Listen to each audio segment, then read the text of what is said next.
Hello मेरे प्यारे साथियों, कैसे आप सभी लोग। आशा करते हैं आप सभी लोग स्वस्थ मस्त होंगे।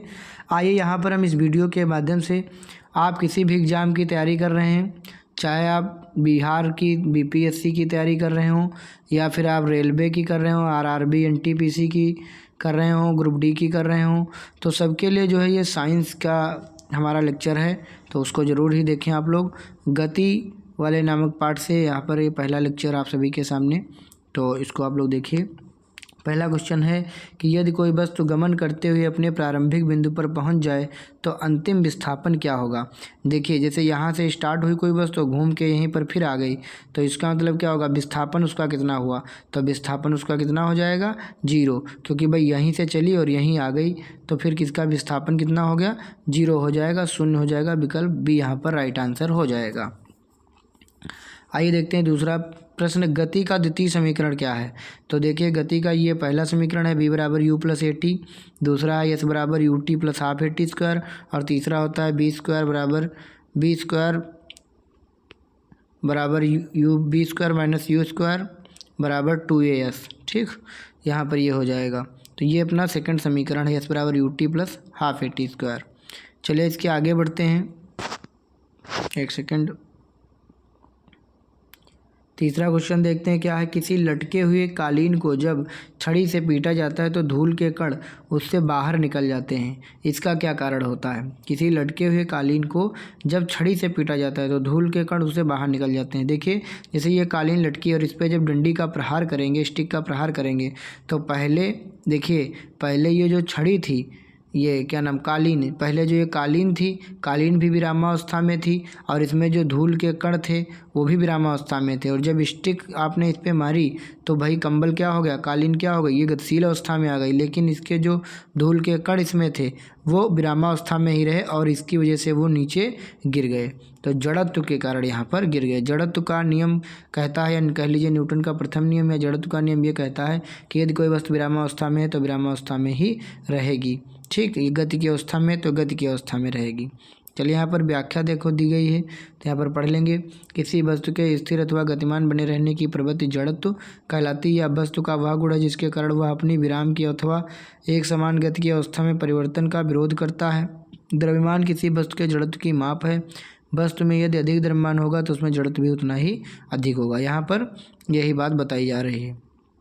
चलिए हम अगला क्वेश्चन देखते हैं। क्वेश्चन नंबर 4 क्या है, निम्नलिखित कथनों पर विचार कीजिए। चलती गाड़ी के अचानक रुकने पर यात्री आगे की ओर गिर जाता है, किसके कारण। तो ये तो होता, ये लिखा गया यहाँ पर जड़त्व के कारण। ठीक, कुछ कथनों पर विचार करना है। दूसरी चीज़ है, बंदूक पीछे को झटका मारती है, क्रिया प्रतिक्रिया के कारण। तीसरा पॉइंट है, खेल कूद में ऊंची कूद वाले खिलाड़ी के गिरने के लिए भूमि पर बालू का ढेर बिछाया जाता है, जड़त्व उत्पन्न करने के लिए। इसमें पूछा गया है कि उपयुक्त कथनों में से कौन से कथन सत्य हैं। तो देखिए यहाँ पर 1 और 2 कथन यहाँ पर सत्य हैं, पहला और दूसरा। जैसे चलती गाड़ी के अचानक रुकने पर यात्री आगे की ओर गिर जाता है, जड़त्व के कारण ये बात सही, क्योंकि जैसे गाड़ी चल रही है तो व्यक्ति भी इसमें गतिमान है, गाड़ी भी गतिमान है, लेकिन जब गाड़ी में ब्रेक लगेगा तो गाड़ी तो रुक जाएगी लेकिन व्यक्ति गतिमान रहेगा, इसलिए व्यक्ति का ऊपर का हिस्सा आगे की तरफ झुक जाएगा। तो ये तो न्यूटन के प्रथम नियम से जड़त्व का नियम जो होता है, तो बिल्कुल राइट है। दूसरा, बंदूक पीछे को झटका मारती है। जब बंदूक से गोली लगाते हैं तो जितना बंदूक गोली पे बल लगाती है तो गोली आगे चली जाती है, गोली बदले में उतना ही झटका बंदूक को देती, तभी तो बंदूक पीछे झटका मारती। तो ये क्रिया प्रतिक्रिया का नियम है, एक्शन रिएक्शन लॉ, ये न्यूटन का तृतीय नियम है, तो ये भी बात सही है। खेल कूद में ऊंची कूद वाले खिलाड़ी के गिरने के लिए भूमि पर बालू का ढेर बिछाया जाता है, जड़त्व उत्पन्न करने के लिए नहीं, ये यहाँ पे गलत बताया गया है। तो यहाँ पर पहला और दूसरा सही है।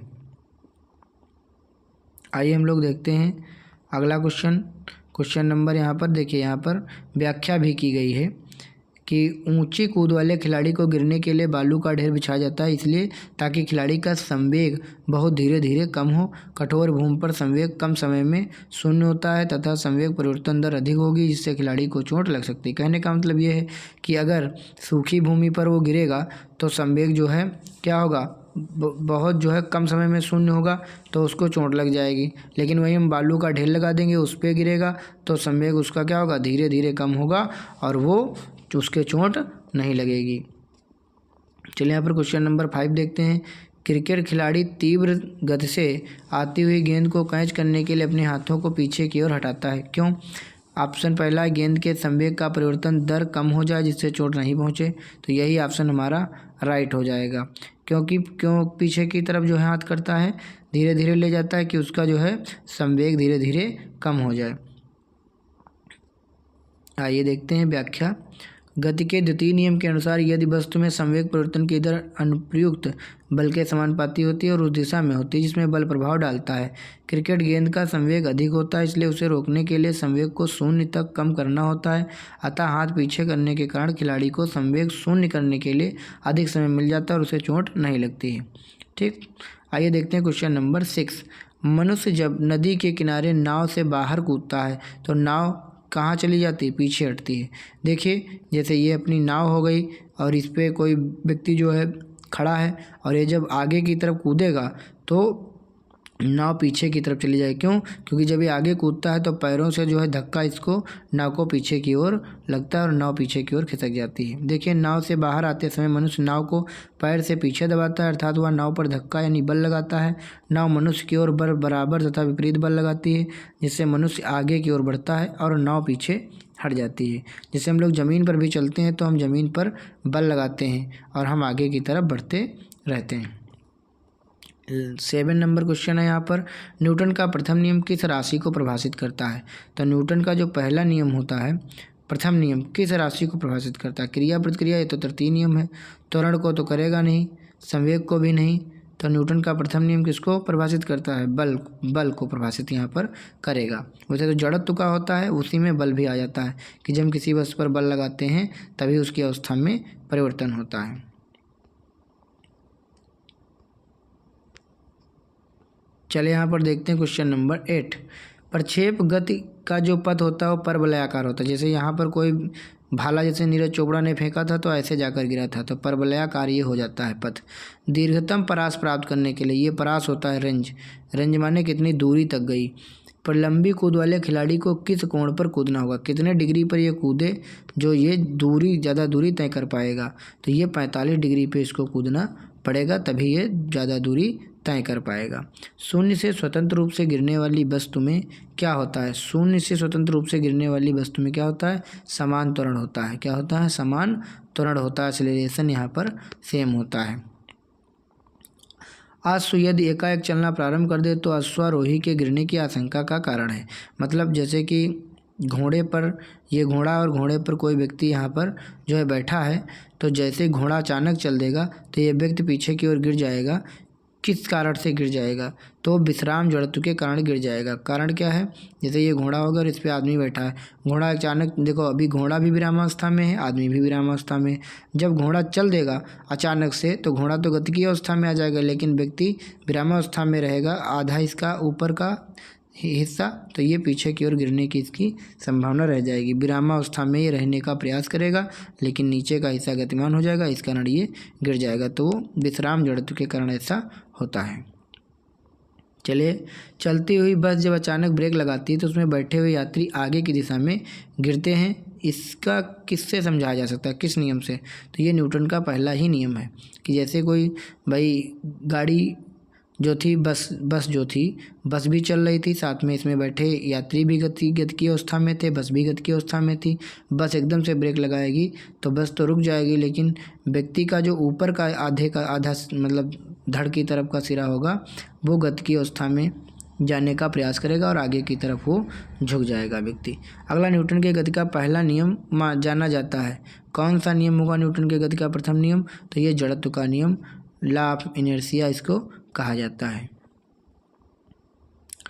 13 नंबर प्रश्न देखते हैं, वॉशिंग मशीन का कार्य सिद्धांत क्या है? वॉशिंग मशीन यानी प्रक्षालन मशीन, तो इसका काम क्या है? अपकेंद्रण, सेंट्रीफ्यूगेशन। वॉशिंग मशीन क्या करती है? अपकेंद्रण विधि का प्रयोग करती है यहाँ पर और मैल को बाहर निकाल देती है। जैसे कि दूध में से जब मतलब दही को मथा जाता है तो उसमें से जो है मक्खन बाहर निकल जाता है, वैसे ही जब कपड़े को घुमाया जाता है तो उसमें से जो मैल होता है, मिसेल के कण होते हैं, वो बाहर निकल जाते हैं और कपड़ा साफ़ हो जाता है। तो उसका होता है अपकेंद्रण। याद रखेंगे। 14 नंबर क्वेश्चन, एक व्यक्ति एक संवेदनशील तराजू पर खड़ा है, यदि वह गहरी सांस अंदर लेता है तो तराजू की रीडिंग क्या होगी? तो तराजू की रीडिंग भाई वहाँ पे बढ़ेगी। यदि सांस लेगा तो वायु अंदर जाएगी और उसका द्रव्यमान बढ़ेगा, मतलब उसका भार बढ़ेगा, तो यहाँ पर मीटर की रीडिंग भी बढ़ेगी। व्यक्ति द्वारा गहरी सांस लेने पर हालांकि व्यक्ति के घनत्व में कमी दर्ज होगी, ठीक, लेकिन जो है रीडिंग बढ़ेगी। लोटनी घर्षण बल का मान क्या होता है? तो लोटनी घर्षण बल का मान सबसे कम होता है, इसको याद रखेंगे। देखिए, सबसे पहले आता है स्टैटिक फ्रिक्शन यानी कि स्थैतिक घर्षण, और स्थैतिक घर्षण के बाद में आता है यहाँ पर गतिक घर्षण, और गतिक घर्षण के बाद में यहाँ पर आता है लोटनी घर्षण। तो सबसे कम घर्षण किसमें, लोटनी घर्षण बल का मान क्या होता है? तो सबसे कम यहाँ पर घर्षण बल लगता है। 16 नंबर प्रश्न देखते हैं, मशीनों में स्नेहक व बाल बेयरिंग लगाए जाते हैं जो क्या करते हैं? जैसे कोई मशीन होती है तो उसमें स्नेहक यानी लुब्रिकेंट यानी तेल वगैरह डालते हैं, ग्रीस वगैरह लगाते हैं, बाल बेयरिंग यानी गोल गोल लगाए जाते हैं दरवाज़ों में। तो ये किस लिए लगाए जाते हैं? ताकि घर्षण बल को कम किया जा सके और आसानी से ज़्यादा दिनों तक मशीनें काम कर पाएँ। गोली मारने से कांच में गोल छेद हो जाता है, परंतु पत्थर मारने पर कांच टुकड़े टुकड़े हो जाता है। न्यूटन के गति के किस नियम पर आधारित है? यहाँ कहा जा रहा है कि कोई कांच है और उसमें अगर आपने गोली मारी तो सीधी निकल जाती है, लेकिन पत्थर मारेंगे तो कांच पूरा चटक जाता है। इसका क्या कारण है? तो प्रथम नियम यहाँ न्यूटन का लगेगा। इसका मतलब ये हुआ कि भाई गोली आई अचानक से और अचानक से निकल गई। इसका मतलब क्या हुआ कि गोली गतिशील अवस्था में आई और उतने ही जितनी एरिया में आई उतनी ही एरिया को लेकर चली गई, लेकिन पत्थर जब आया तो पत्थर यहाँ पर कुछ देर के लिए ठहरा और उसका जो है पत्थर का क्या है, पत्थर का यहाँ पर क्षेत्रफल ज़्यादा है, तो ये ज़्यादा क्षेत्र को करेगा, भेदेगा, जिसकी वजह से यहाँ पर पत्थर चटक आ जाएगा, उसमें दरारें पड़ जाएंगी। अगला क्वेश्चन देखते हैं, जब 2 किलोग्राम द्रव्यमान पर 5 न्यूटन का बल लगाया जाता है तो उत्पन्न होने वाला त्वरण होगा। तो यहाँ पर देखिए द्रव्यमान कितना है 2 kg और हमारे पास में फोर्स कितना है, हमारे पास में 5 न्यूटन। हमसे क्या पूछा जा रहा है? त्वरण। तो ए बराबर क्या फार्मूला होगा? F/m। एफ बराबर m होता है तो एफ का मान 5 और नीचे 2, तो 5/2 होगा और 2 से 5 को काटेंगे तो कितना आ जाएगा? 2.5 आ जाएगा, यानी 2.5 मीटर पर सेकेंड स्क्वायर। रॉकेट किसके सिद्धांत पर कार्य करता है? तो रॉकेट संवेग संरक्षण के सिद्धांत पर कार्य करता है, इसको आप लोग याद कर लीजिए।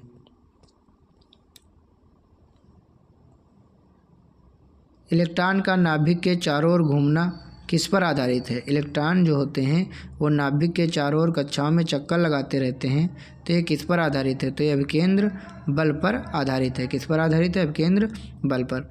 यहाँ पर जब इलेक्ट्रॉन नाभिक में चक्कर लगा रहा होता है, नील्स बोर ने बताया था, वैज्ञानिक नील्स बोर ने, कि यहाँ पर जब ये इलेक्ट्रॉन चक्कर लगाता है तो इसको अंदर की तरफ क्या लगता है? एक बल कार्यरत लगता है, उसको हम लोग कहते हैं अभिकेंद्रीय बल।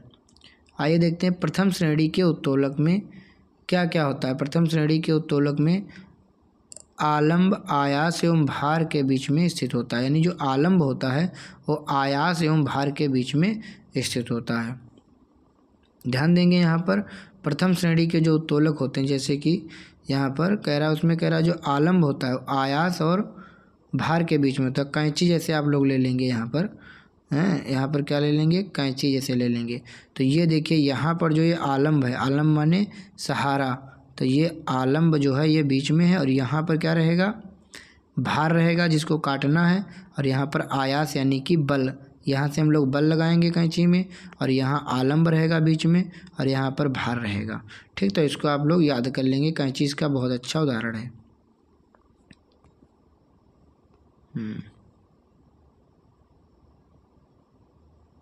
चलिए, सरौता अगला प्रश्न पूछ रहा है, सरौता किस प्रकार का उत्तोलक का उदाहरण है? तो सरौता आप लोगों ने देखा होगा, जो लोग पान खाते हैं, पान की दुकान पे जो है सरौता होता है इस तरीके का, और इस तरीके से उसमें होता है, यहाँ पे जो है चीज़ रख करके उसको दबा के काटा जाता है। तो इसमें भी जो है प्रथम प्रकार के उत्तोलक में, 1 मिनट, द्वितीय प्रकार के उत्तोलक में ये आ जाता है, क्योंकि इसमें क्या होता है भाई, इस तरीके से होता है इसमें लकड़ी का, और इस तरीके से यहाँ पर जो है रख के चीज़ों को जो है दबा के काटा जाता है, तो ये द्वितीय प्रकार का उत्तोलक हो जाता है इसमें। आगे देखते हैं तृतीय श्रेणी के उत्तोलक का सर्वोत्तम उदाहरण क्या है, तो मनुष्य का हाथ यहाँ पर जो है तृतीय श्रेणी के उत्तोलक का सर्वोत्तम उदाहरण है। चलिए हम उत्तोलक के लिए दूसरा वीडियो लेकर आएंगे, जिसमें हम आप लोगों को अच्छे से उत्तोलक समझाएंगे। तब तक के लिए आप सभी का धन्यवाद।